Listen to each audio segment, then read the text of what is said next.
জাহাজে লুকিয়ে ইংল্যান্ড থেকে যুক্তরাষ্ট্রে শিয়াল। গাড়িবোঝাই একটি পণ্যবাহী জাহাজ ইংল্যান্ড থেকে দীর্ঘ পথ পাড়ি দিয়ে যুক্তরাষ্ট্রের নিউইয়র্কে পৌঁছায়।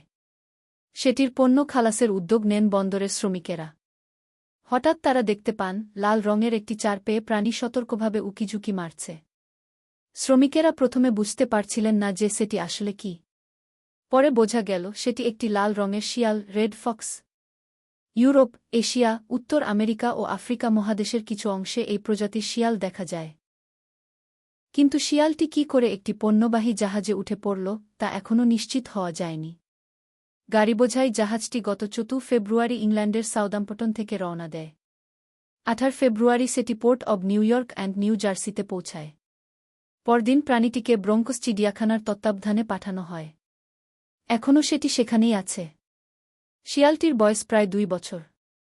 কিভাবে এবং কখন জাহাজে শিয়ালটিকে খুঁজে পাওয়া যায় সে বিষয়ে চিড়িয়াখানা কর্তৃপক্ষ সুনির্দিষ্ট করে কিছু বলতে পারেনি। এপি এ বিষয়ে বিস্তারিত তথ্য জানতে বন্দরের দায়িত্বে থাকা সরকারি সংস্থার কাছে বার্তা পাঠিয়েছে।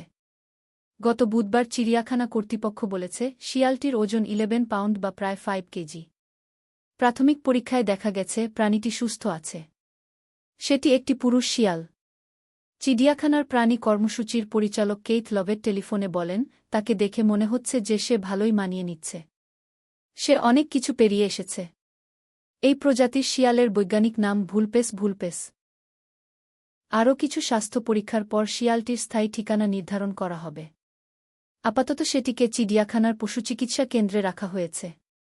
সবশেষ খবর অনুযায়ী শিয়াল সর্বভুক প্রাণী হওয়ায় এটিকে শাকসবজি, মাছ, মাংস ও বিস্কুটের মতো কিছু খাবার দেওয়া হচ্ছে।